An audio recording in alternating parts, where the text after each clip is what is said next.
gusto. Yo vivo en la Ciudad de México, soy salvadoreño mexicano, nací en El Salvador, pero llevo la mayor parte de mi vida viviendo en México.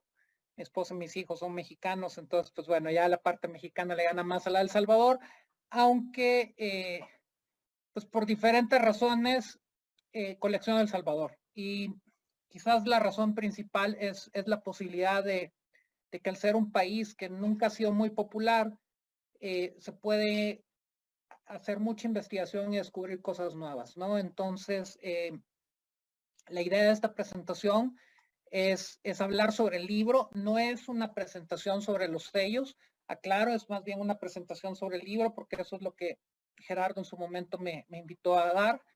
El libro, pues bueno, si lo quieren ver en físico, es un libro de este tamaño, 993 páginas, publicado por la Royal Philatelic Society este año.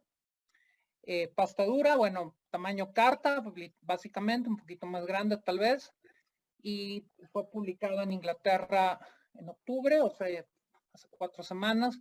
Y pues bueno, estamos apenas en proceso de difusión, y por eso pues también es una buena oportunidad de contarles un poco del libro, y nuevamente les agradezco mucho que todos estén aquí el día de hoy.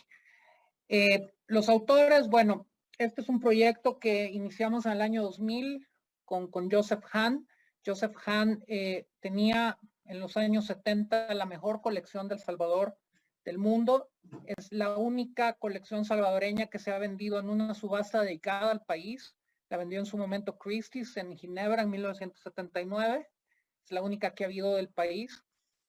Él fundó los Associated Collectors of El Salvador, que era el club en Estados Unidos, el equivalente a MEPSI, pero para El Salvador, obviamente dentro de la proporción, ¿no? Porque nunca fue tan grande como MEPSI, pero pues él creó esta asociación, que eventualmente cerca del 2004 se fusionó con la Sociedad Filatélica de El Salvador.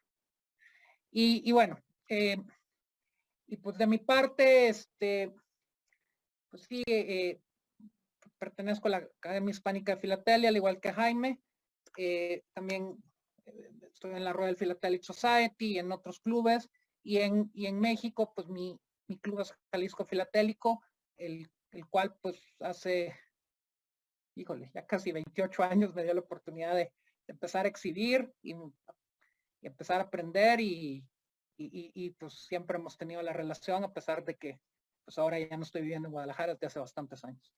Y pues bueno, sí, como decía Gerardo, y la verdad me reí, Gerardo, porque pues no me acordaba de mi número de académico, muchas gracias. Sí colaboré con este libro que comentaste, Los Correos Mayores de Indias, que se publicó en FESOFI, y aparte de eso, pues bueno, algunas conferencias, como pueden ver ahí, y algunos otros artículos, siempre sobre el tema de El Salvador y de Centroamérica, sobre todo en la parte prefilatélica. Entonces, bueno, un poco la presentación está dividida en dos. Uno son los antecedentes, el otro es la estructura del libro. Entonces, ¿por qué empezaba con los antecedentes? Porque realmente a mí me parece importante entender las fuentes de donde se obtiene la información para hacer estas investigaciones filatélicas, ¿no? Ahí se comentaba al inicio la excelente conferencia que dio Manuel Arango sobre las cartas que se encuentran en Kew Garden, y pues básicamente, así como Kew Garden, pues hay otros lados, y muchas veces pues este tipo de informaciones, pues es bueno compartirlas, y como por ahí también se decía, creo que David decía, es bueno para generar ideas y para enriquecer pues, la investigación, no solo del país, sino de cualquier otro lado, ¿no? Entonces, bueno, por eso hablo un poco de los antecedentes, y luego el tema de la estructura del libro en sí. Entonces, solo para ponerlos en contexto y muy rápidamente, no voy a leer todos estos puntos, pero bueno, El Salvador, sí, una historia en cierto modo paralela a México. Es la frontera sur, la mitad del país es la frontera sur de Mesoamérica.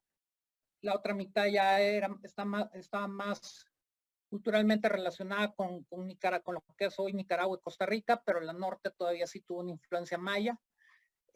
Y la llegada de los conquistadores se da en el 1523. Los primeros llegaron en 1522 provenientes de Panamá, y luego en 1523 Pedro Alvarado empieza la campaña en Guatemala y eventualmente continúa El Salvador, y el hermano Pedro Alvarado funda el San Salvador en 1525.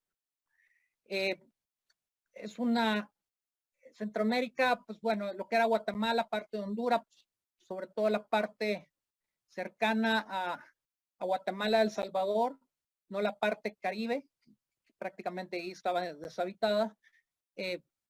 Fueron primero una intendencia y luego eventualmente en el siglo XVII se forma una capitanía general, o lo que en los documentos coloniales se conoce como el Reino de Guatemala, y esa es la estructura colonial que persistió hasta 1821. O sea, hay que recordar que la Capitanía General de Guatemala pues incluía también lo que es Chiapas y Soconusco, ¿no? Y luego, en 1821, el 15 de septiembre, se firma la Declaración de Independencia. Un mes después llega la solicitud de Agustín de Iturbide de que las provincias se anexionaran a México. La gran mayoría lo hizo, con excepción de 2 ciudades en El Salvador, que se declararon en abierta rebelión, y Costa Rica, que mantuvo una actitud pues bastante ambivalente con el tema, no dijo ni sí ni no. A la caída de Iturbide se forma una federación, ya sin Chiapas. Se forma una federación que abarcaba Guatemala, Costa Rica, la cual pues duró cerca de 16 años. Y pues a partir de 1839 el país queda prácticamente independiente, pues se formaliza esa separación en 1842, y en 1867 se emiten los primeros sellos de correo. Entonces, ¿cómo los periodos filatélicos se relacionan con la historia? Básicamente podríamos decir que hay 7 periodos filatélicos hasta 1900. Uno es el siglo XVI, que la primera referencia de una carta enviada de San Salvador es referencia, no la carta existente, es en un acta de Cabildo de Guatemala en 1530, que menciona que se mandó una carta de San Salvador a Guatemala porque españoles provenientes de Panamá querían conquistar la ciudad, dentro de esas luchas internas que habían entre diferentes conquistadores, ¿no? Y la carta más antigua conservada es de 1541, está en el Archivo de Indias. Hay cerca de 25 encontradas hasta el momento, prácticamente todas en el Archivo de Indias, y unas cuantas en el Bancroft Library. Entonces es el primer periodo donde no había un correo organizado, ¿no?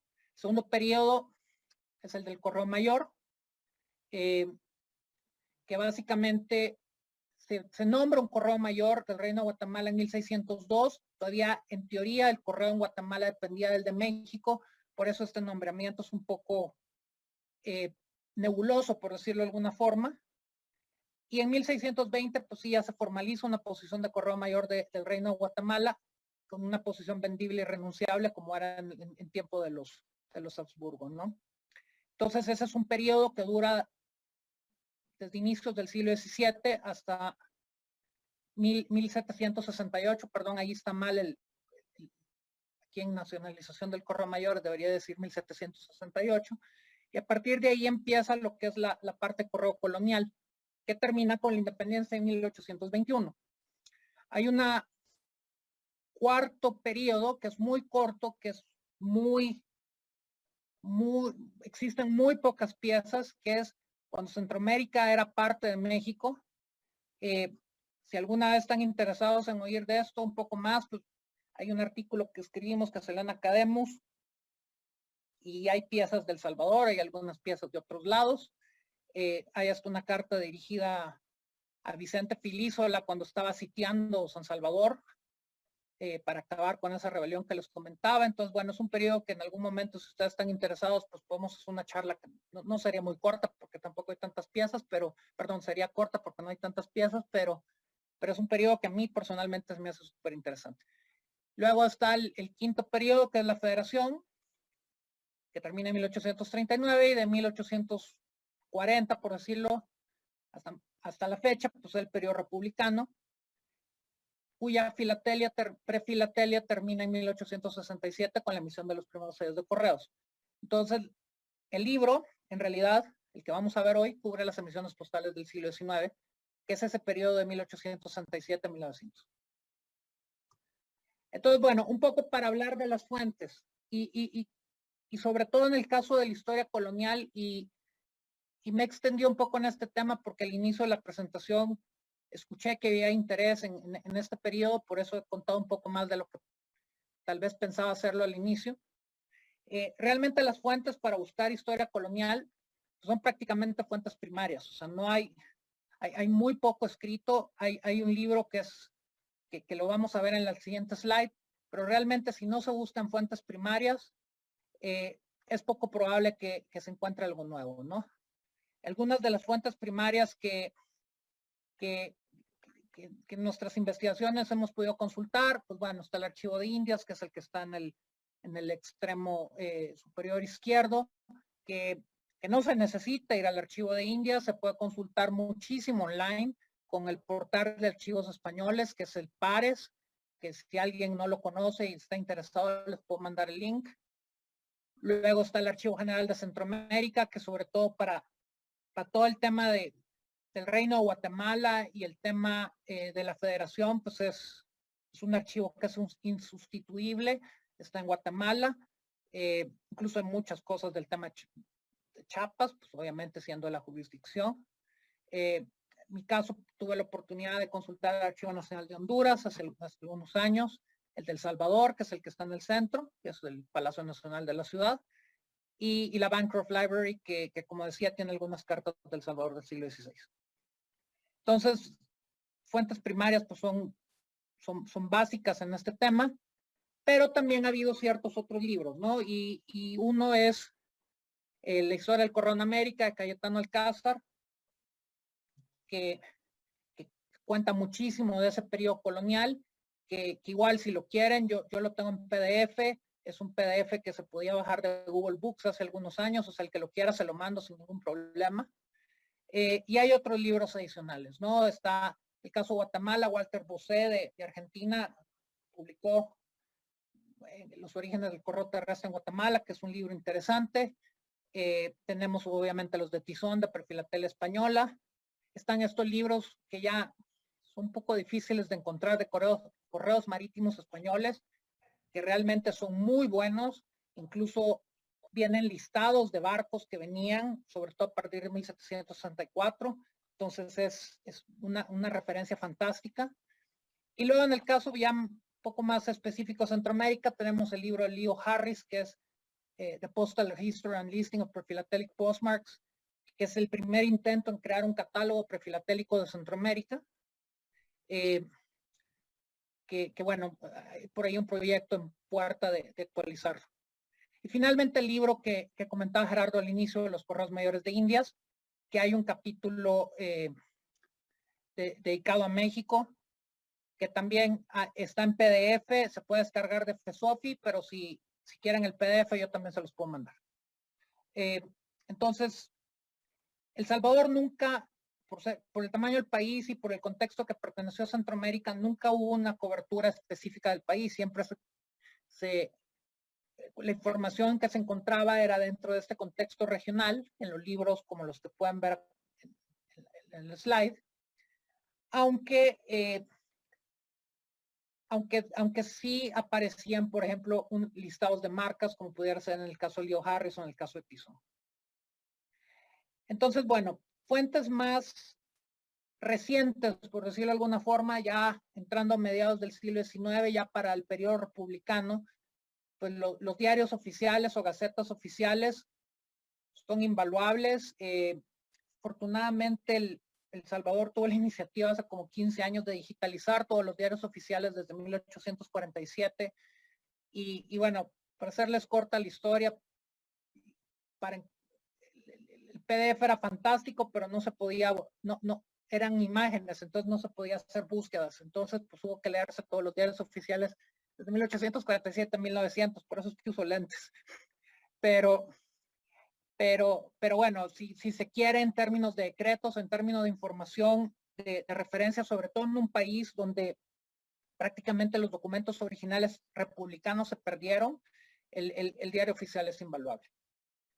Y luego, las guías de correos, la primera, El Salvador emitió la primera guía de correos en 1876, a partir de ahí se fueron publicando cada cierto tiempo, y realmente estas guías no son historia postal en sí, pero era la foto de cómo era el servicio en el año en que se publicaba. O sea, cuántas oficinas de correos había, quiénes eran los administradores de correos, cuáles eran las tarifas, etcétera. Entonces, si uno puede tener una colección de las guías que se fueron publicando, pues realmente, y se hace un análisis a través del tiempo, pues realmente se puede ir viendo cómo el servicio fue evolucionando. Entonces, esto es un poco de referencias a nivel nacional. A nivel internacional, pues bueno, obviamente había una muy activa prensa filatélica en el siglo XIX que cubría todas las emisiones. El Salvador tiene la peculiaridad que salieron unos sellos falsos antes de la emisión de las estampillas, 2 meses antes de la emisión de las estampillas reales, y estos sellos falsos fueron cubiertos por la prensa filatélica aquel entonces, ¿no? Entonces, cuando Le Timbre Post en esta edición de mayo de 1867 cubre los nuevos sellos, pues incluso menciona la referencia que estos son los sellos verdaderos y no los anteriores que habían publicado, que se cree que venían de San Francisco, ¿no? Entonces, buscar, aunque muchos de los artículos solamente mencionan que aparecieron sellos, hay algunas de estas notas cortas que sí son invaluables a la hora de entender el contexto de los sellos o entender alguna información que realmente no se puede encontrar en otras fuentes. Las revistas de este tipo, pues bueno, hubieron varias. Está Le Timbre Post, obviamente en francés, está el Illustrated Briefmarken Journal en alemán, y están el Philatelic Record, Philatelic Journal of America y Nichols, que sí es una fuente interesante para ver también qué existía, sobre todo en el caso de falsificaciones, para ver qué se reportaba en ese momento y qué pudo haber sido posterior. El caso local,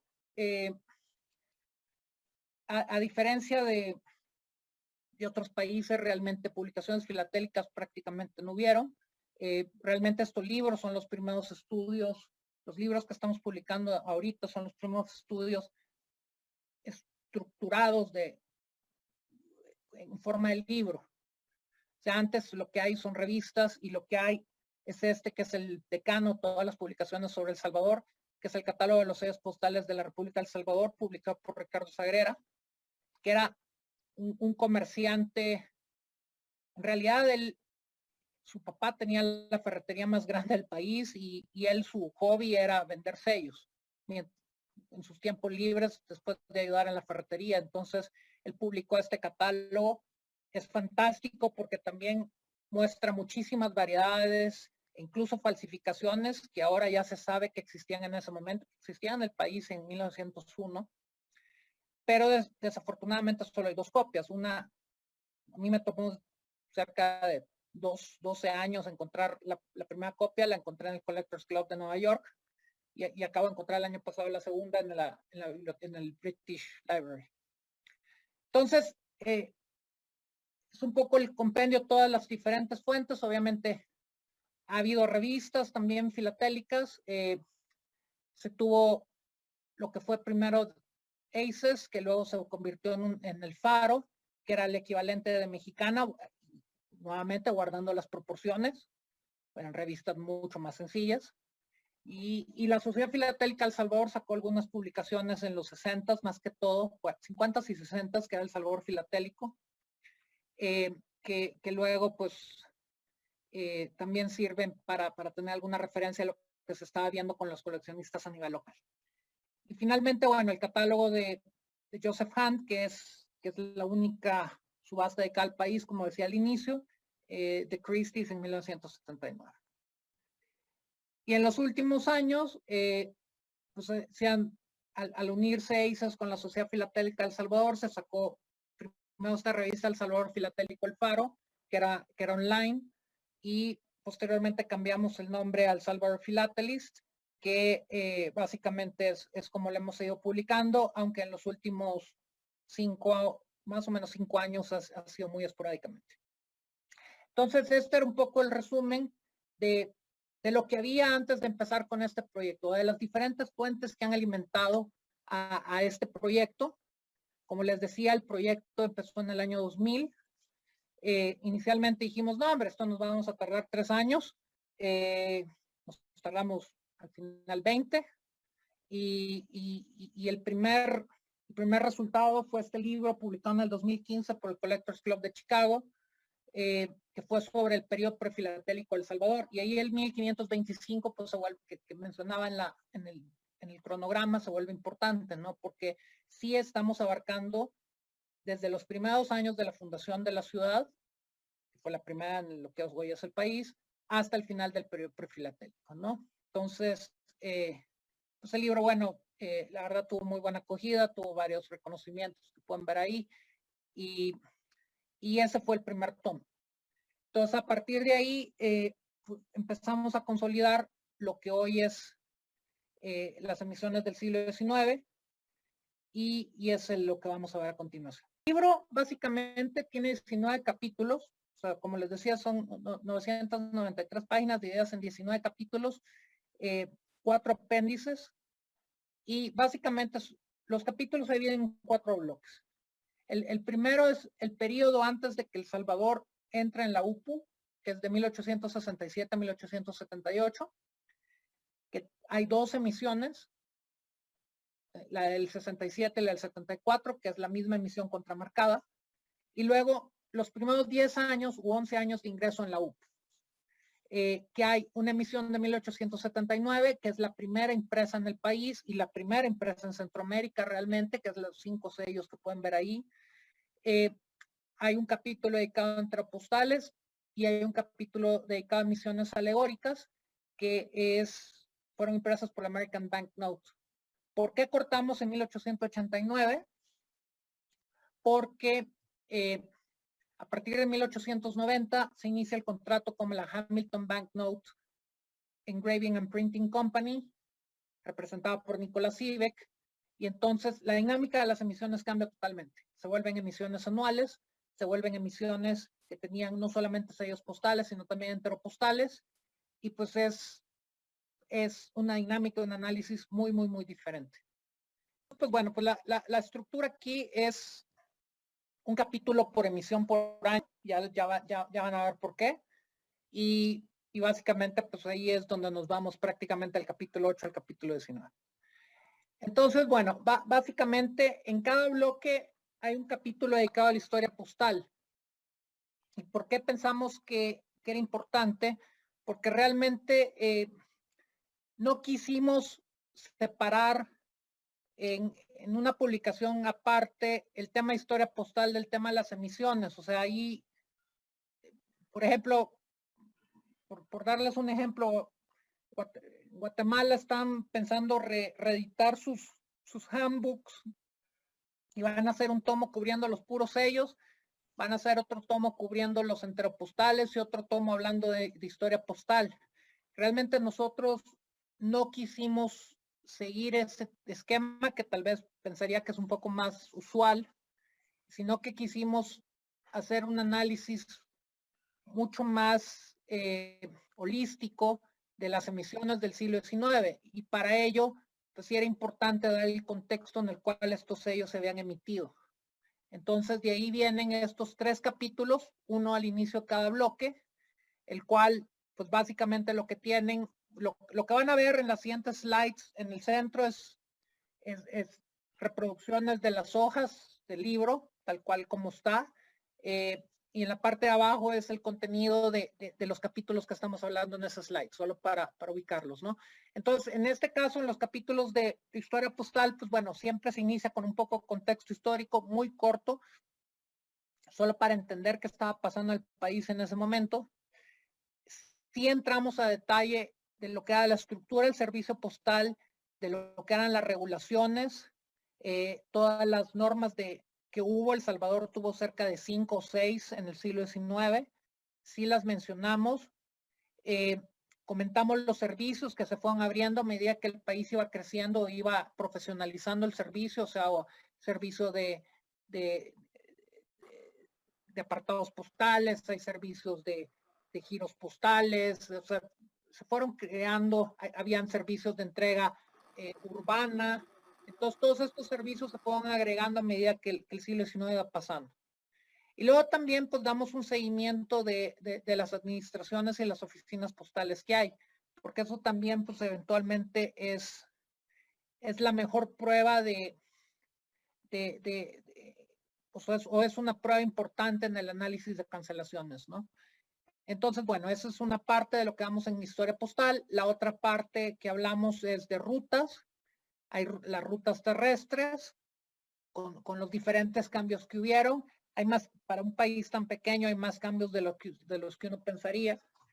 Y también las internacionales. Habían rutas terrestres que más que todo seguían la dinámica que se estableció en la época colonial, tratando de conectar con Guatemala, con Honduras, con Nicaragua. Y también las marítimas, que es una continuación de lo que viene en el libro Perfilatelia, porque realmente el correo por vapores pues empieza en los 1850, 60 y pues realmente para esta época donde ya había sellos, pues ya estaba muy formalizado, sobre todo con la Pacific Mail Steamship Company, aunque hay otras compañías también en la región. Entonces también hablamos de las tarifas de los diferentes tipos de servicio que hubiera. Entonces, en estos capítulos damos ese contexto. En los capítulos pre-1889, que son prácticamente un capítulo por cada emisión, en el entendido que todas las emisiones se usaron por más de un año, se usaron por varios años. En su caso, la 1867 se usó 7 años, la 74 se usó 5, la del 79 se usó por 10, y las que ven en la imagen pues se usaron por 3 años porque se firmó este contrato con la Hamilton. Entonces, ahí lo que hacemos, bueno, en cada capítulo lo iniciamos de la misma forma, o sea, en la hoja de la izquierda, una imagen de una pieza importante, en este caso, de este ejemplo, es el dibujo del diseño del sello que estaba en los archivos del American Banknote. Luego, soportamos lo que era la emisión o la descripción de los sellos, qué significaba, los motivos, porque este es un periodo en el cual pues, hay muchísimo sello alegórico, como era muy típico el American Banknote. Entonces, explicamos qué es el motivo de los sellos. Reforzamos las fechas de emisión con la documentación oficial que hemos encontrado, sobre todo decretos provenientes de los diarios oficiales y los detalles de impresión. En el caso de los detalles de impresión, tuvimos acceso en el Museum of American Finance a los libros de impresión del American Banknote del siglo XIX. Entonces ahí vienen cantidades impresas, cuánto costó la orden, qué día se recibió, cuánto tiempo se tardaron, o sea, todos los detalles de impresión que guardaba en sus archivos el American Banknote se pueden encontrar ahí, y nos dieron permiso de reproducir esas páginas, ¿no?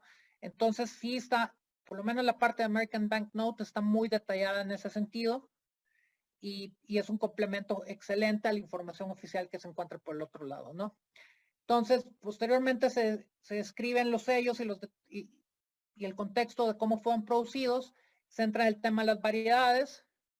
En este caso, bueno, aquí pueden ver los diferentes tipos, como esta era una tipografía en 1879, pues se puede reconstruir las planchas de 25, y aquí hay un análisis de los tipos para que se den una idea del detalle que se entró en las variedades. Después de las variedades empezamos con las pruebas, y las pruebas divididas en diferentes grupos, ¿no? Lo que son ensayos y dibujos de artistas, lo que son pruebas y ensayos de dado, que tal vez no todos estén de acuerdo con la nomenclatura, pero para nosotros un ensayo de dado es como el que está en la parte superior izquierda de la página derecha, el cual tiene el diseño del sello pero incompleto, o sea, es una es un diseño en producción, por eso es un ensayo de dado, y para nosotros la prueba de dado tiene que ser tal cual salió la estampilla emitida. Luego también listamos las pruebas de placa. Hay muchísimos colores en este caso, sobre todo en los de la Hamilton. Entonces hay un listado de pruebas de placa y hay un listado de espécimes. Ya una vez se cubrió la parte de las pruebas, entramos a cancelaciones. Todas las cancelaciones conocidas, tanto que están aplicadas en sellos como que se encuentran en cartas. Salvador tenía la instrucción, las oficinas de correo que usaban sellos mudos o sellos para cancelar, y los sellos de fecha se ponían en las cartas. Entonces pues eso también lo estamos considerando. Y bueno, tenemos ejemplos de usos postales tomados de diferentes colecciones. Este también es un punto importante. Todo este trabajo no viene de una sola colección. Muchas veces la forma más fácil de sacar un libro de un país es decir, bueno, yo tengo una buenísima colección del país X, pues hago el libro basado en mi colección. Realmente aquí no. Aquí el enfoque que tuvimos fue, vamos a hacer un libro con la colaboración de los coleccionistas que conocemos, que tienen las mejores colecciones del país. Entonces, la mejor colección de El Salvador está en Filipinas. Nos mandaron los scans a 300 dpi.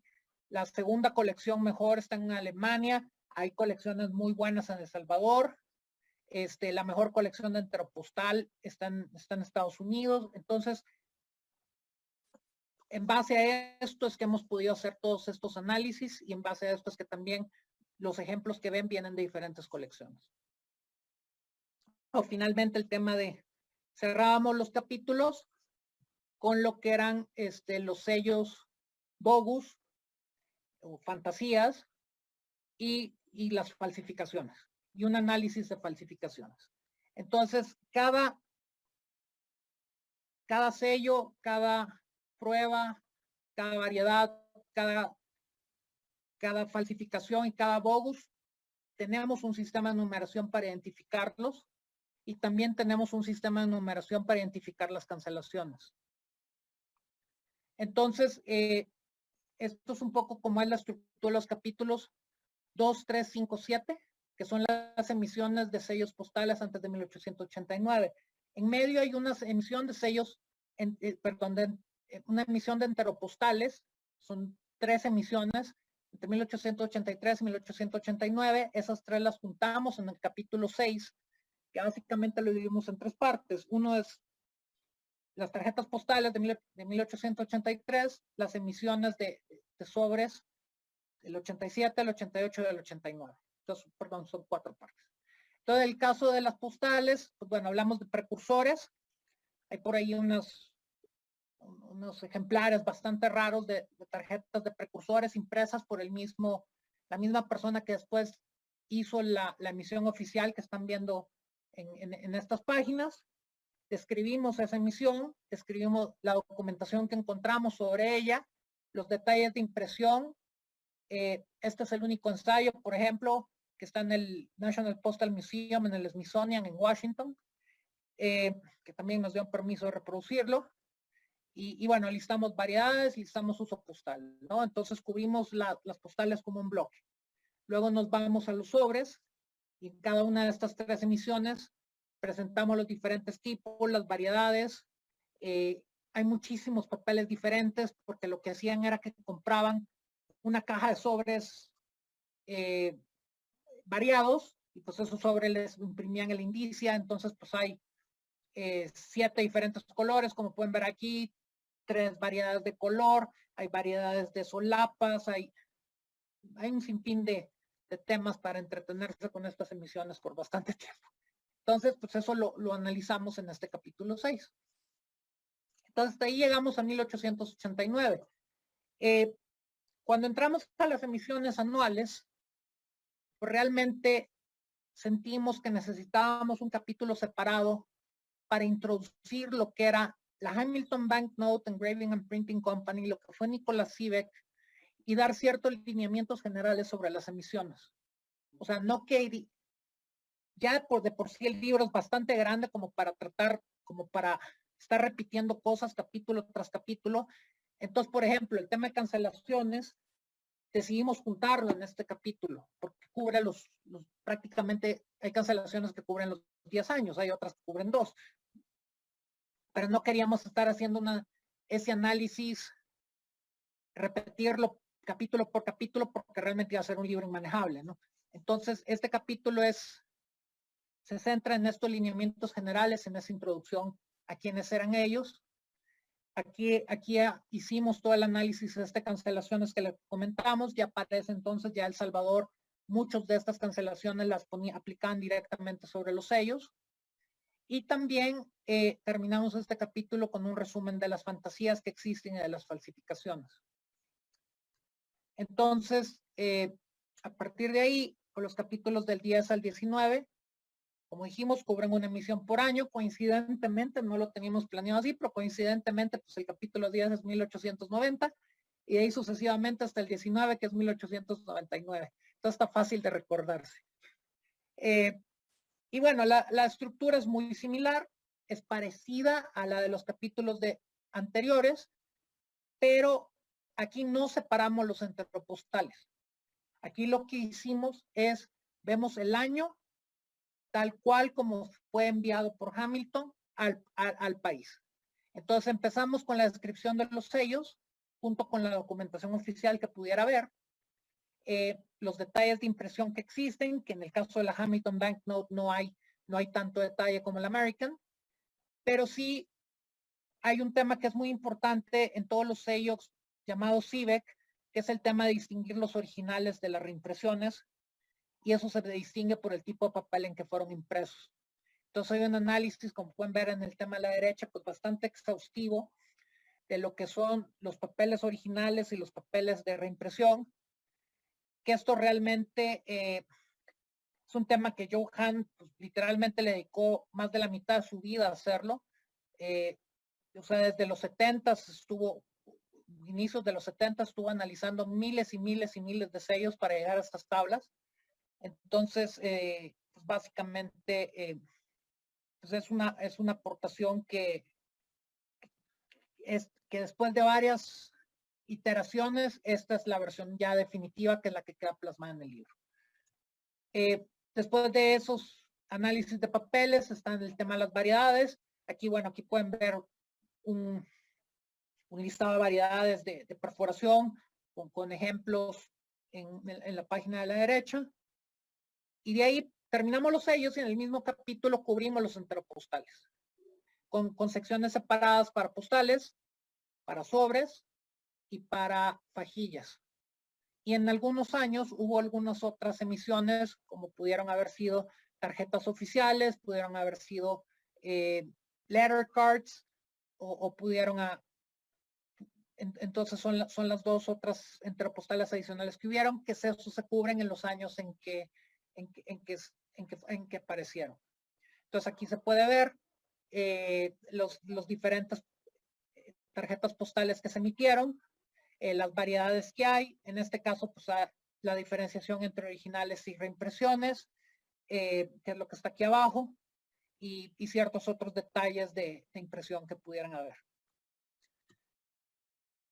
Terminando los entropostales, cada capítulo tiene una sección de pruebas, igual que las anteriores, en lo cual tenemos los mismos ensayos y dibujos de artista, pruebas y ensayos de dado, pruebas de placa y espécimen, que como se podrán imaginar en el caso de la Hamilton, pues esto creció exponencialmente y pues realmente hay muchísimas pruebas con diferentes colores cada una. Entonces aquí pueden ver en la página de la derecha una página de pruebas, de ensayos de dado, perdón.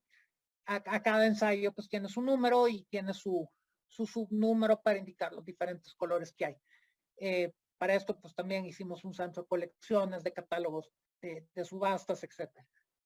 Y en algunos casos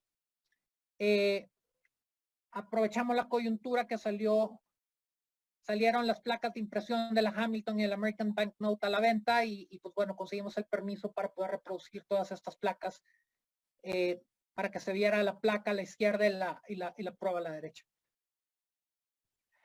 Luego, en el mismo capítulo, ya pasando las pruebas, entramos a uso postal. Como pueden ver, nos saltamos el tema de cancelaciones porque eso ya lo tocamos en el capítulo 9. Y en el uso postal tratamos de dar un uso balanceado a lo que es los sellos en carta y lo que es los enteropostales, con y sin sello. Entonces, creemos que es importante. Yo personalmente estoy muy en contra de separar enteropostales de cartas porque realmente se usaron al mismo tiempo. El usuario tenía la potestad de decidir si quería mandar un sobre preimpreso o pegarle los sellos a un sobre. Entonces realmente para mí son divisiones artificiales y lo tratamos de reflejar así en el libro. Y luego cada capítulo terminaba con las fantasías, que hay desafortunadamente muchas, incluyendo estos sellos que se ven aquí de correo de oficio, que están en todos los catálogos aún, y realmente se sabe desde hace 50 años que son fantasías, pero pues siguen estando y a precios bastante caros en relación a los otros sellos oficiales. Y después terminamos con las falsificaciones. Entonces, el capítulo 19 además tiene tiene las contramarcas que se usaron cuando el contrato de la Hamilton termina.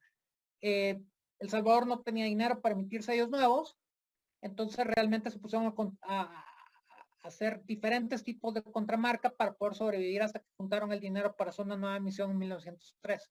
Entonces, como estas contramarcas se hicieron sobre sellos de la Hamilton de 1898 a 1899, pues sí sentimos que cortarlo en 1899 iba a ser demasiado arbitrario y entonces cubrimos este periodo puente que llega en realidad hasta 1902. No, el libro dice que se acaba en 1900 porque en 1900 se emite una serie que ya se puede considerar como la primera emisión del siglo XX El Salvador, el cual se usó intermitentemente con estos sellos. Pero esa ya es otra historia y hubiera sido extender el análisis 5 o 6 años más, y por eso decidimos cortar en estas contramarcas hechas en 1900. Entonces, bueno, eso es un poco el libro. Termina con 4 apéndices. El primero trata de sellos telegráficos. Ustedes dirán, pues, ¿por qué estamos hablando de sellos telegráficos en un libro de filatelia? Por 2 razones. La primera es que la emisión de sellos telegráficos que ven ahí fue impresa por la misma persona que hizo la emisión de 1879, y así como esa emisión se puede reconstruir las planchas y los diferentes tipos, también se pueden sacar tipos de sellos telegráficos. Entonces, hay un paralelismo ahí que se nos hizo interesante incluir. Y la siguiente emisión de sellos telegráficos, pues son sellos postales contramarcados con un escudo para identificarlos como telegramas. Entonces, sentimos que sí tenía que estar dentro del libro. Y luego el siguiente apéndice creemos que es importante porque es la comparación de nuestro sistema de numeración contra los 4 principales catálogos de sellos: Scott, Mitchell, Stanley Gibbons y Bert, que bueno, conseguir esas autorizaciones es una historia aparte, pero la pudimos publicar. Y luego un resumen en forma de tabla de todas las cancelaciones que hay y los periodos que se usaron. Terminamos con un cuarto apéndice que es el glosario de términos en español y la lista de fuentes consultadas. Entonces, para darles una idea, solo para darles una idea, son 374 sellos emitidos con 1,706 variedades, las que analizamos aquí. Hay 56 sellos no emitidos, 136 variedades de estos sellos, 59 tarjetas postales, 80 variedades de ellas, 71 sobres con 207 variedades, fajillas 28, variedades 37, y si sumamos las pruebas, pues nos dan arriba de 500 pruebas, sin contar colores diferentes. Entonces, pues eso les da un poco la idea de por qué nos tardamos 20 años. Y con esto, pues les agradezco mucho la atención y pues estoy abierto a preguntas. Muy bien, Guillermo. Gracias, Guillermo. Muy buena. Felicidades. Muy buena. Muchas felicidades, Guillermo. El libro se ve increíble. ¿Y cuándo viene el trabajo de segundo ustedes se ve tomo? excepcional. ¿Cuándo viene el segundo tomo, Guillermo? Te quedaste en 1900. Bueno, sería ya el tercero, porque el primero es el de prefilatelia, pero mira, yo no sé, sinceramente, ¿eh? Está fácil, hombre, está fácil. No, Pero ya no lo sé. empezaste, ¿no? No, mira, ahorita la verdad lo terminamos ya de revisar con la correctora y la que estaba haciendo la diagramación y todo, lo terminamos en agosto. Entonces realmente dije ya, hay que pararle un rato, o sea, esto, pues vaya, me tardé más en el libro de lo que llevo casado, ¿no? Entonces nadie en mi familia creía que ya lo iba a terminar. Hoy, ¿dónde lo venden? ¿Cuánto cuesta? Bueno, se vende en el website de la Royal. El precio son 70 libras más envío. Y pues bueno, ellos son los que lo venden. Leonard Hartman en Estados Unidos va a recibir copias en diciembre. Entonces va a poder pedir en Estados Unidos también. El que esté interesado en algún momento lo contacto con Leonard, porque creo que va a ser lo más fácil. El libro, bueno, los reviews, llevamos 2. Uno es de un sitio en Inglaterra que se llama Classic Latin America, y lo acaban de hacer un book review en The Postal Stationery, que es la publicación de la United States Postal Stationery Society. Pues los reviews han sido buenos, o sea, les ha gustado. Entonces, pues bueno, pues ahí va. Y ahorita va a estar en Chicago PEX este fin de semana, entonces a ver cómo nos va. ¿Qué tiraje le hicieron, Guillermo?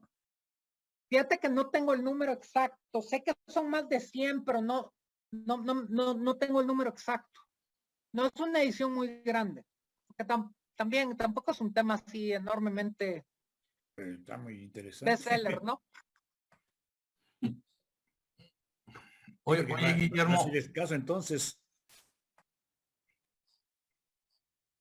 Guillermo, si me permites, el hecho de que El Salvador haya iniciado una producción local de timbres, y supongo que la elaboración de los canceladores, de los matasellos, fue también local. ¿No propició que naciones vecinas utilizaran al mismo fabricante para la elaboración de los sellos? ¿No se repite la casa impresora o el tipo de canceladores en Honduras, en Nicaragua? A ver, sí y no, y te voy a decir por qué sí y no. Sí hay canceladores muy similares que daría la indicación de que los compraban en el mismo lado, pero los compraban en Estados Unidos. Entonces hay unos que eran de Yale Lock Company que hacía canceladores, pero no, o sea, es difícil decir cuál es cuál, pues, o sea, vaya, no podemos decir este es de Yale, ¿no? O hay unos que los vendía también la misma Hamilton en los 1890. Entonces, pero sí hay similares, hay unos, sobre todo en Nicaragua, El Salvador, hay unos muy similares. Incluso algunos de Honduras con El Salvador. Guatemala es un poquito más separado. ¿Por qué no se usó El Salvador? Porque realmente es una forma de impresión extremadamente primitiva. O sea, vaya, por eso puse esta imagen. Esta imagen, aquí están los sellos. Entonces, estas eran hojas de 25. Entonces, hicieron una tira de 5 sellos de cada valor. Imprimían de 5 en 5, Jaime. Porque Y luego, por eso hay tantos tipos de estos sellos, porque realmente luego en la siguiente impresión le agregaron una segunda tira. Entonces, es el tipo 6 al 10. Y luego le agregaron, en una cuarta impresión, le agregaron una tercera fila. Entonces, es el 11 al 15, ¿no? Y luego imprimían las hojas de 25 y, digamos, imprimían estos 3 tiras ya en la cuarta impresión y luego combinaban 2 tiras de arriba para imprimir las 2 de abajo. Entonces, es un rollo. Los verdes y blancos de Sonora. Me recuerda. Vaya, las tarjetas postales es increíble, pero toda la tarjeta postal está impresa en una sola pasada, excepto la indicia, que no es indicia, pero la pseudoindicia del escudo. Esa está separada. Entonces, hay variedades que está al revés, ¿no? Hay variedades que le falta. Son rarísimas, pero existen. Y ahí se demuestra que la indicia la reciclaron de estas tarjetas fórmula o de precursores que el gobierno aceptó que las vendieran, pero luego ya no dejó. Entonces, sí eran una forma de producción muy primitiva.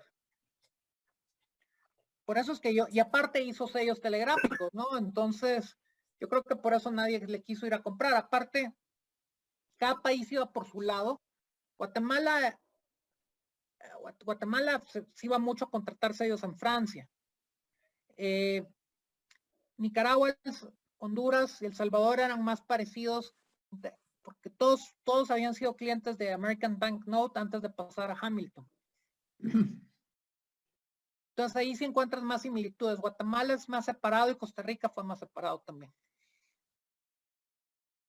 Sí, te lo preguntaba porque se da el caso de los timbres provisionales de Chiapas, en los que no hay duda que fueron impresos en Tuxtla Gutiérrez, pero sin embargo hay unos timbres, creo que son de locales en Colombia, que tienen exactamente el mismo diseño, pero no me puedo imaginar a alguien en Colombia yendo a Chiapas a pedirles que les hicieran timbres para el uso de ellos, ¿no?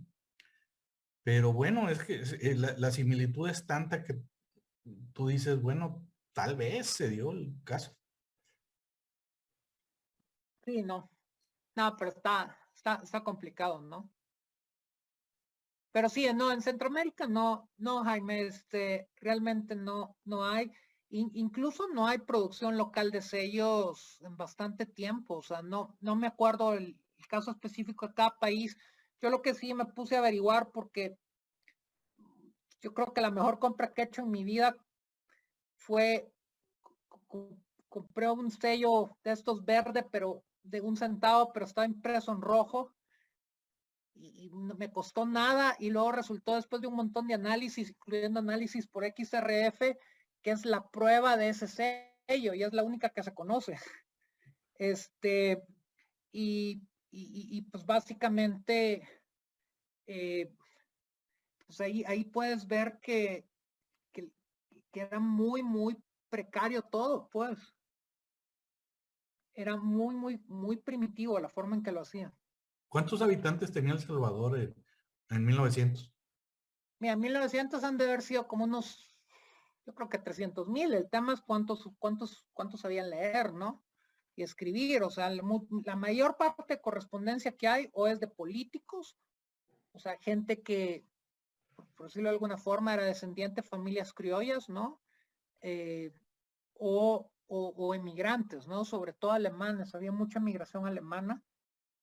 La migración española viene un poco después, pero más que todo alemana. Alemanes y franceses un poco, pero más que todo alemanes.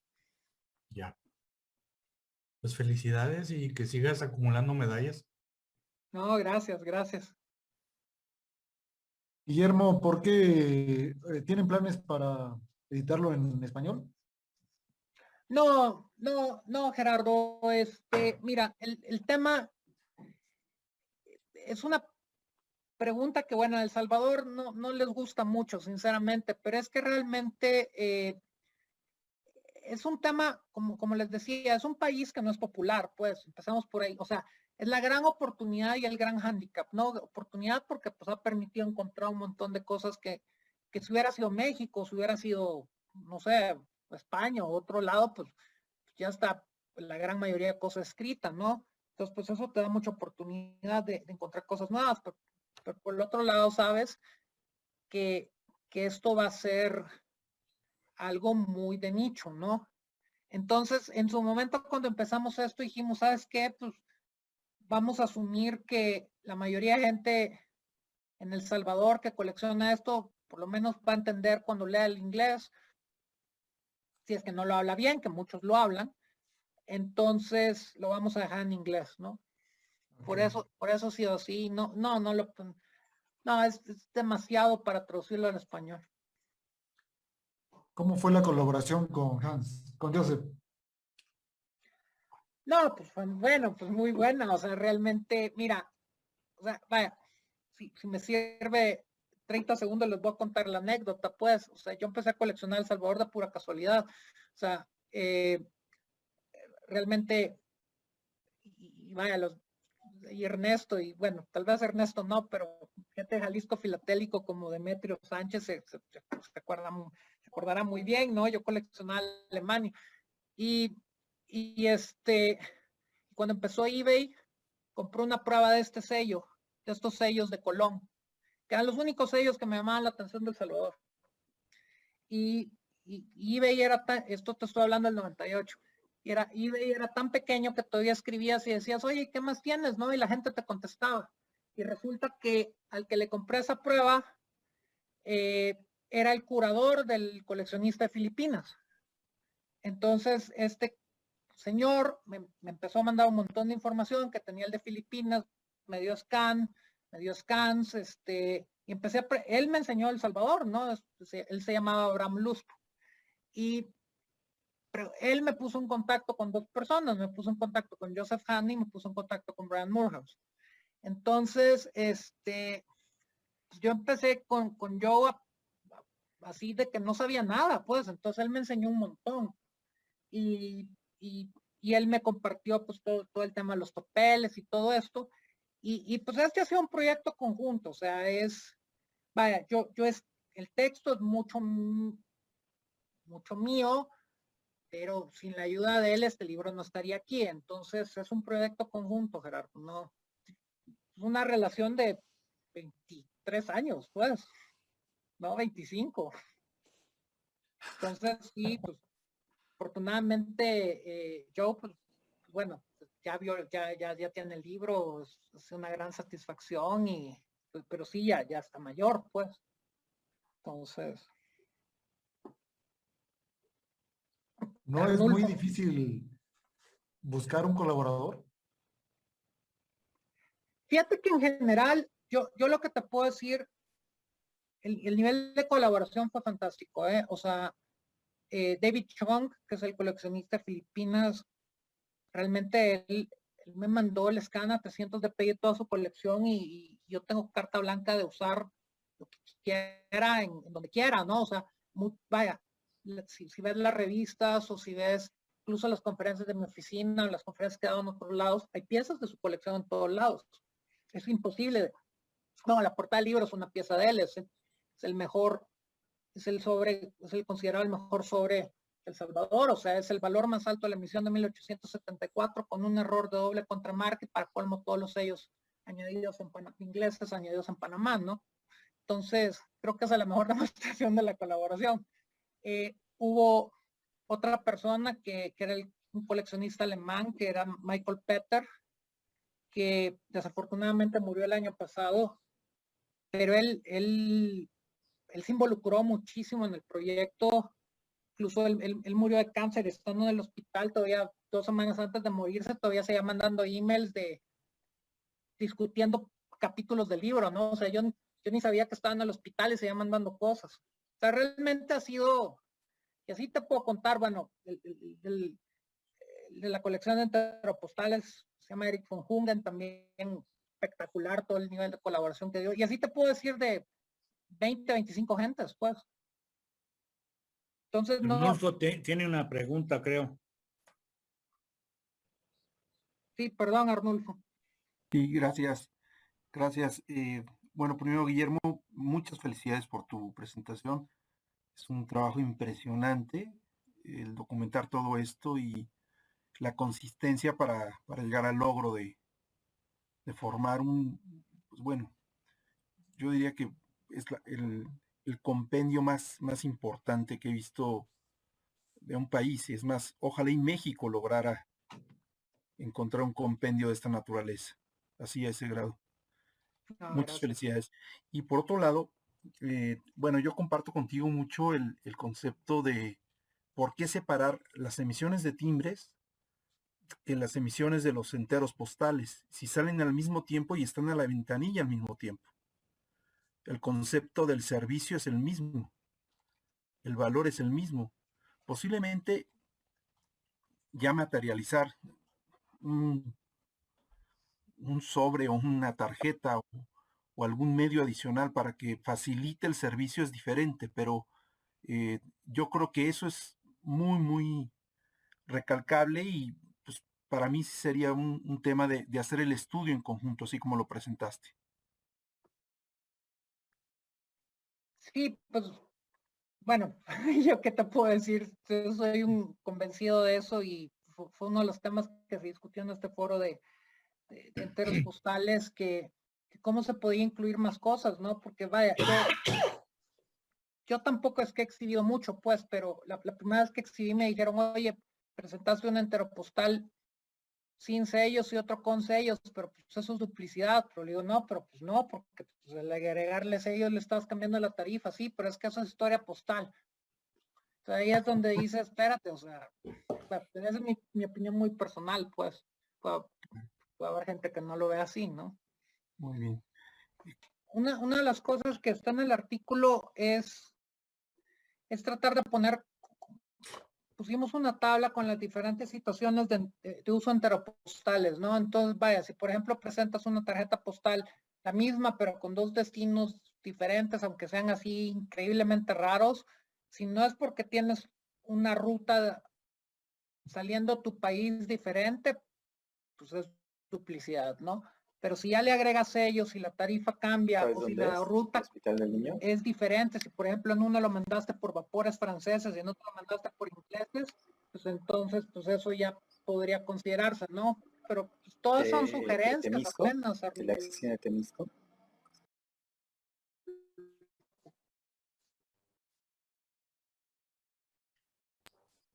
Hola.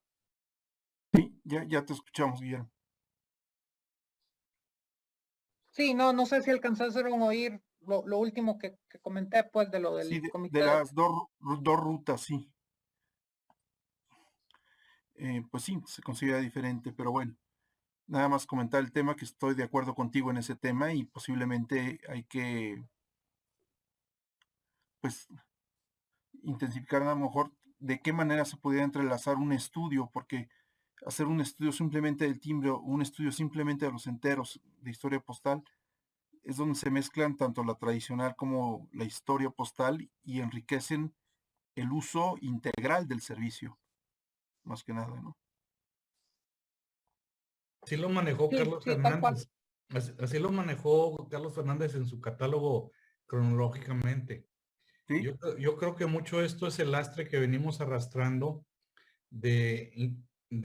inclusive te vas con catálogos como Scott y tú ves en la numeración, o sea, el B son semipostales, el C son aéreos, el A, que era el A, no me acuerdo. Pero así te vas D, E, F, donde separaban por numeración el tipo de instrumento postal o el tipo de servicio postal que estabas utilizando. En este caso es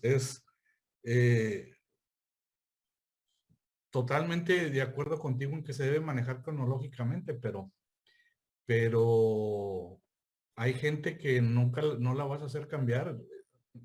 Ha estado toda la vida viendo las cosas de otra manera y no van a cambiar. porque lo ven Renata como Paulín tenía una competencia, ¿no? O pregunta. sea, no son clases competitivas, son trabajos de investigación que deberían ser holistas, integrales y de acuerdo a lo que se estaba haciendo en cada periodo, como lo hace Guillermo, ¿no? Yo creo que eso es lo que nos pesa. Y la otra, obviamente, el peso de los comerciantes, ¿no? Que son importantísimos en la filatelia, ¿no? Entonces, marcan mucho un freno a esto que es realmente lo que requiere una visión más objetiva y científica del fenómeno, ¿no? Sí, y para uno que cantea más para el lado de historia postal, le hace uno más sentido, pero al coleccionista tradicional de sellos mm, le enseñas enteros postales y lo aburres, o sea. Es como a mí cuando me empiezan a enseñar monedas y que empiezan a contarle las plumitas al águila. O sea, sí, es una variedad, pero caray, mira, esta tiene la alita caída por acá y pues sí.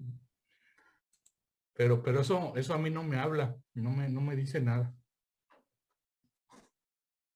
Pues bueno, cerrando el tema, estoy de acuerdo contigo, Guillermo, y pues bueno, Jaime, pues también creo que en parte, y Ricardo, en un tema de estudio documental, más no el apego estricto a un manual de la FIP, ¿no? Sí, Bien, totalmente de muy acuerdo. bueno, finalmente felicidades. Gracias, gracias. Sí.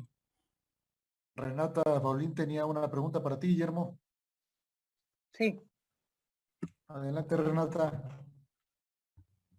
Buenas noches a todos. No, solamente es una felicitación a Guillermo por su gran trabajo. ¿Sí me escuchan? sí, Sí. Ok, bueno, una felicitación muy grande. Conocemos a Guillermo, es familia y pues nos conectamos para conocer un poquito más de su trabajo, de su gran labor. Y bueno, pues muchas felicidades, Guillermo, es un gran trabajo, 20 años, se dicen fácil, pero pues todo el trabajo está plasmado en ese libro y muchas felicidades. gracias, a todos. Tania. Nos engañaste con el nombre de tu hija, ¿eh? Bueno, es que ya sabes, usé la computadora de mi hija, pero aquí estamos. Gracias, gracias. Saludos a todos. Saludos Nos desde hablamos. Hidalgo. Gracias. ¿Tienes otra pregunta de Juan Name? Buenas noches. Muchas felicidades, Guillermo. Yo colecciono únicamente en México, primero por la facilidad de conseguir sellos, que es más fácil, pero me parece muy interesante tu libro, porque tu libro enseña muchas cosas de cómo se hicieron muchos sellos de México, sobre todo aquellos que fueron hechos por la misma empresa. Entonces me pareció muy interesante. Por ahí mostraste una perforación muy rara que dije, ¿cómo perforaron eso? Cuando estabas hablando de perforaciones. Y también mostraste la placa que se usó para imprimir los sellos. Entonces eso habla también de historia postal en general, de todos los países que les imprimió la American Bank, ¿no? Así que muchas felicidades. Sí, gracias. Y por eso quise hablar un poco de antecedentes, porque yo sí siento que hay ciertos paralelismos en términos de fuentes, ¿no? O sea, México, pues, las gacetas oficiales, yo no las he visto, pues, pero estoy seguro que debe haber temas ahí. Las fuentes documentales, vaya, si estás interesado en Chiapas, del Archivo Guatemala, pues es útil. O sea, hay mucho paralelismo en términos de las fuentes donde se puede investigar, ¿no? Por eso quise empezar con ese tema de antecedentes, para no solo entrar directamente a hablar de El Salvador.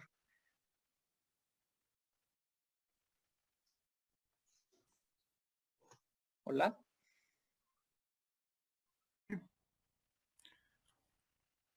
Adelante, ¿quién más?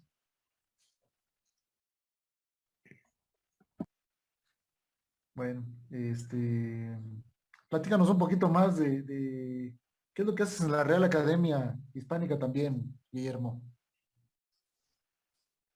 Bueno, la Real Academia Hispánica de Filatelia e Historia Postal es pues básicamente no es un club filatélico, es realmente una entidad dedicada a la investigación. Empezó siendo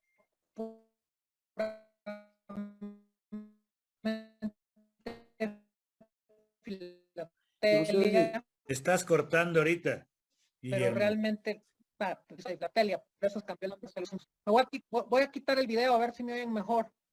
¿Me oyen mejor ahora? Sí, sí. Bueno, entonces les decía, la academia está con el propósito de aumentar el conocimiento sobre la historia, la filatelia y la historia postal de España y los territorios que en algún momento estuvieron relacionados con ella, ¿no? Entonces, no lo veamos desde el punto de vista colonia, ¿no? Sino hay territorios, está Portugal, está Brasil, o sea, que también son considerados parte del ámbito que puede tocar la Real Academia. Hay ciertos temas también de los Países Bajos que también pues fueron en algún momento hubo influencia española ahí. Entonces, la idea es más bien difundir nuevas investigaciones, difundir información inédita y compartir descubrimientos, ¿no? Relacionados con el tema de filatelia e historia postal. Entonces, se sacan varios libros por año. Hay un libro de Manuel Arango, para los que hablaban al inicio del tema de los corsarios. Hay un libro que fue publicado por la Real Academia. Y pues básicamente se nombran, hay académicos de número, hay como la Real Academia de la Lengua, y hay académicos corresponsales. En el caso de México hay 3. Básicamente está el doctor Ernesto, ayúdame con el apellido, porfa. El doctor Alberto Jiménez. Sí, Alberto Jiménez, ya de hace varios años. Y luego está Jaime y luego estoy yo. Y básicamente no es obligación, pero idealmente tendríamos que contribuir con algún artículo inédito que nunca haya salido en ningún otro lado, en ningún idioma, para la revista que se publica cada año, que se llama Academos, y bueno, y también pues aceptan ideas de libros, ¿no? No sé, Jaime, si le quieras complementar algo, que me ha faltado algo. Pues básicamente eso es un foro de difusión de conocimiento filatélico, no estrictamente apegado a lo que es historia postal, es mucho más amplio, hablando de filatelia en general. Y es muy importante el trabajo que se está haciendo, porque aunque para lograr un apoyo financiero que ayude a solventar los gastos de la academia, que no son muchos, porque como dijo Guillermo, no es un club per se, pues sí tiene sus gastos. Se hacen publicaciones anuales de todos los académicos que están logrando ser académicos de número, que presentan sus discursos para publicación, aparte de libros patrocinados por la academia y de la revista anual que trata temas más cortos que se suman en un volumen grande que se publica anualmente. La desventaja de todos estos trabajos tan extraordinarios como el que nos presentó esta noche Guillermo, es que son ediciones muy cortas, y no hablemos de 100, 500 son muy pocos, 900 son muy pocos, 1500 son muy pocos. Entonces, el objetivo de esto es que después de cierto tiempo, cuando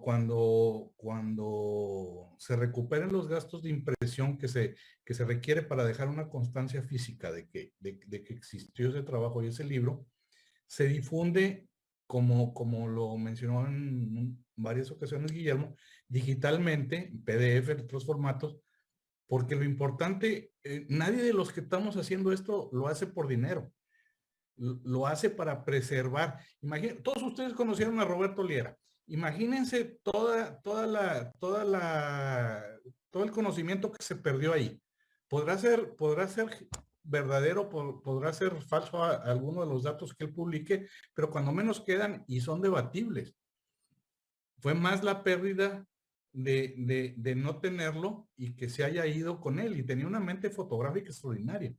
Entonces es un trabajo que es mucho mérito y pues es un gran gusto y satisfacción poder participar. Esperemos colaborar en algún momento cercano, y perdón si me extendí mucho. No, súper. Sí, esa era la idea que complementáramos. Gracias.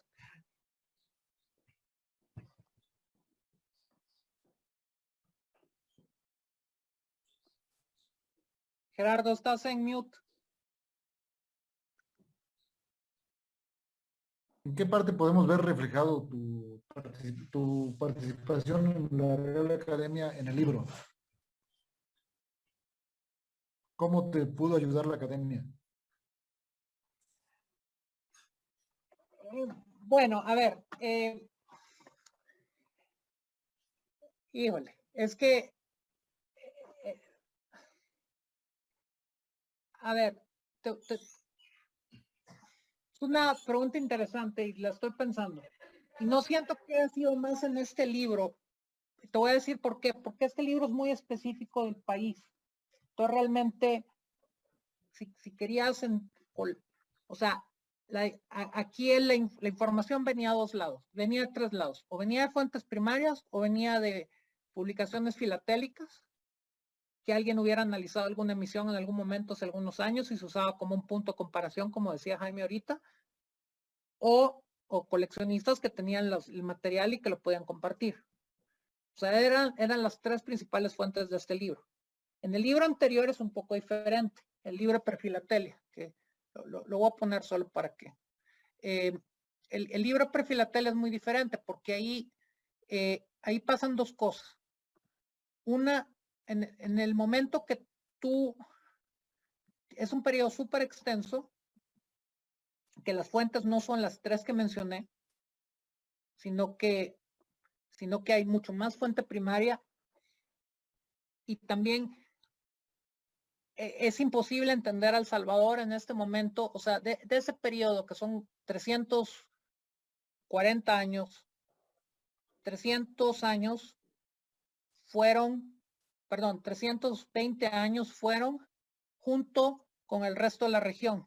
Entonces si tú analizaras El Salvador prefilatélico solo con lo que había para El Salvador, no hace ningún sentido. Lo tienes que analizar en el contexto de cómo funcionaban las comunicaciones al Reino de Guatemala y de cómo el Reino de Guatemala estaba supeditado al Virreinato de la Nueva España. Entonces, ahí es donde sí hay un corpus de investigación, que la gran mayoría de la gente que ha investigado eso son académicos y que me permitieron usar sus investigaciones para incorporar algunos de mis análisis en el libro. Entonces, por ejemplo, está Juan Antonio López Bernal, que es una eminencia en términos de toda la documentación del correo colonial. O sea, él es el que más conoce el Archivo General de Indias, pero lleva décadas investigando en el Archivo General de Indias, y él es académico, él fue lo suficientemente generoso de decir, ¿sabes qué? Tú puedes usar información que está publicada en Academos. Me mandó un par de cosas que no estaban publicadas y pues tú úsalo. O sea, no es copy-paste, pues, sino que más bien es un tema de, ok, vaya, esta información de tarifas, por decir algo, lo voy a poner en un contexto centroamericano, que eso no lo hizo él, pero la fuente viene de él. Entonces, ahí es donde realmente sí te puedo decir que hubo mucho más interacción con gente de la academia en España.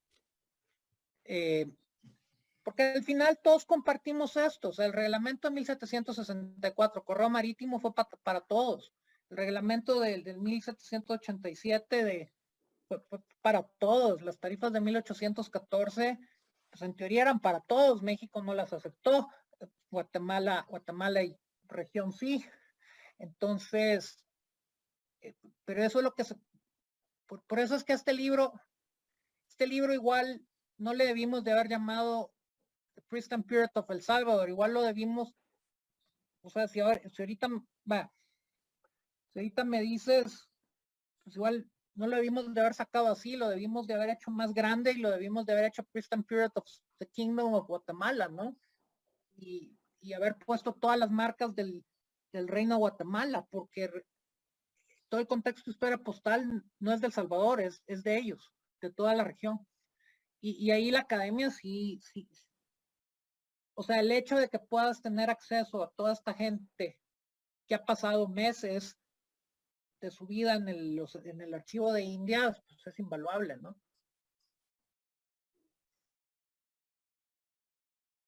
Y o sea, y vaya, todo relativo, pues al final, Gerardo, o sea, yo siento que lo importante es que yo lo que te puedo decir, volviendo a tu tema de colaboración, yo te puedo decir que el 98% de las puertas que yo toqué en estos 20 años para buscar información, 98% de las puertas se me abrieron y me colaboraron de alguna forma u otra.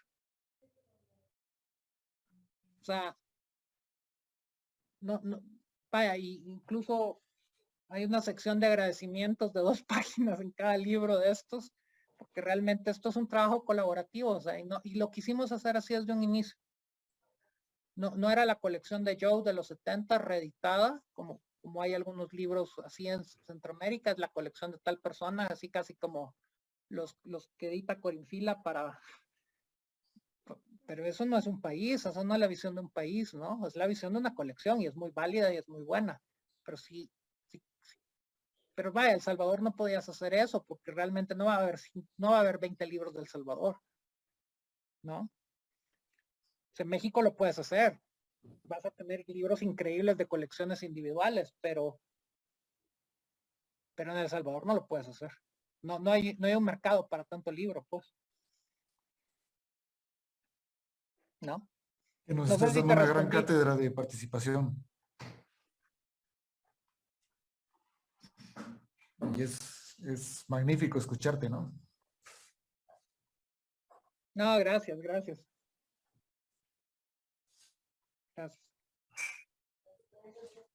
Estás en mute, Ricardo.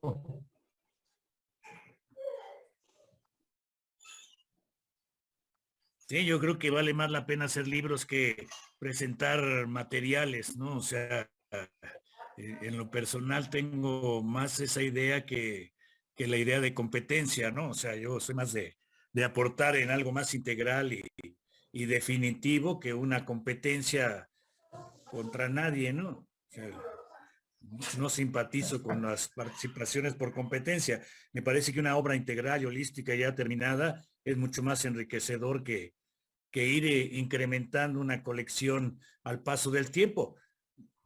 Es más lento, me parece lo otro, ¿no? Así es. ¿Alguna Aunque hay a quien le otra? gusta participar en concursos, ¿no?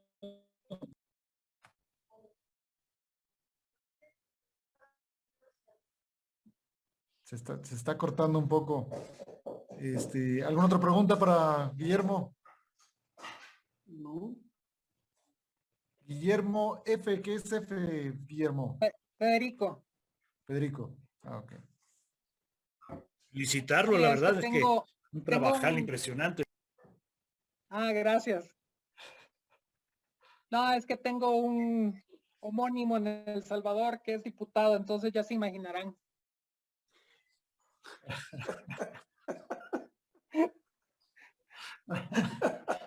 Entonces, por eso es que le pongo la F Van a a todo. decir que además es coleccionista y escritor de filatelia. No. Yo vivo en la Ciudad de México.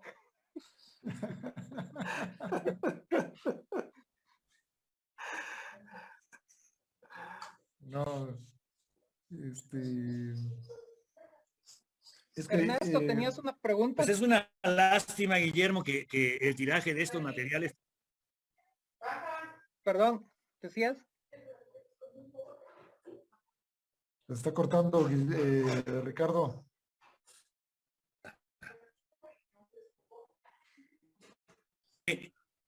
Y yo creo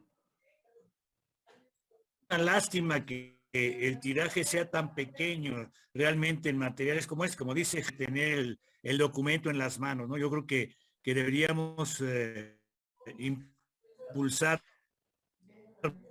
más este tipo de proyectos y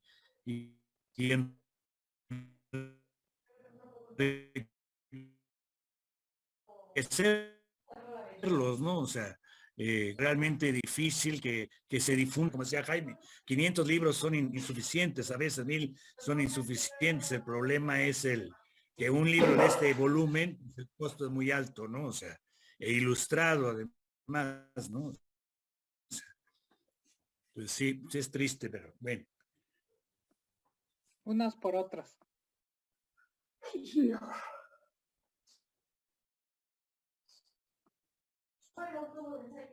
Ernesto, ¿tenías una pregunta? Sí, más que nada una pregunta es felicitarte por el libro, es un esfuerzo muy grande.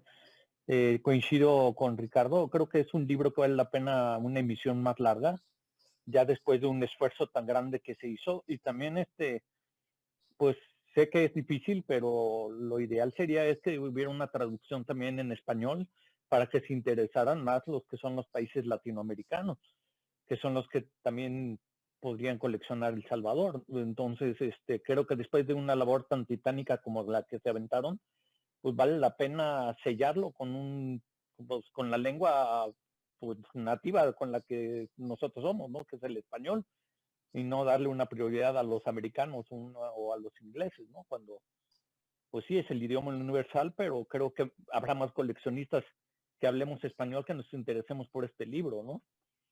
Pero muchas felicidades y bueno, sí, el libro pues te va a dar mucha información y todo, y yo pienso que el objetivo de las exposiciones pues no es tanto ganar una medalla, ¿no? Sino sacar cosas que, por ejemplo, mucha gente no conoce o nunca han salido a la luz, ¿no? Y que es difícil que se compartan tan fácil por PDF o por vía electrónica, ¿no? Pero de ahí se podrían tomar muchos datos también para poder enriquecer los libros. Yo creo que debería de ser complemento uno de otro, y no es exhibir para ganar, es exhibir para mostrar y enseñar, porque yo también quiero romper con las reglas muy cuadradas que tienen los jueces, que muchas veces se limitan a cosas que pues, son filatélicas y por apreciación de ellos no se muestran, ¿no? Pero muchas felicidades, Guillermo, muy interesante tu libro y ojalá tenga éxito para que lo puedan reimprimir y insisto, y ojalá en el idioma español, ¿no? Muchas felicidades. Sí, muchas gracias.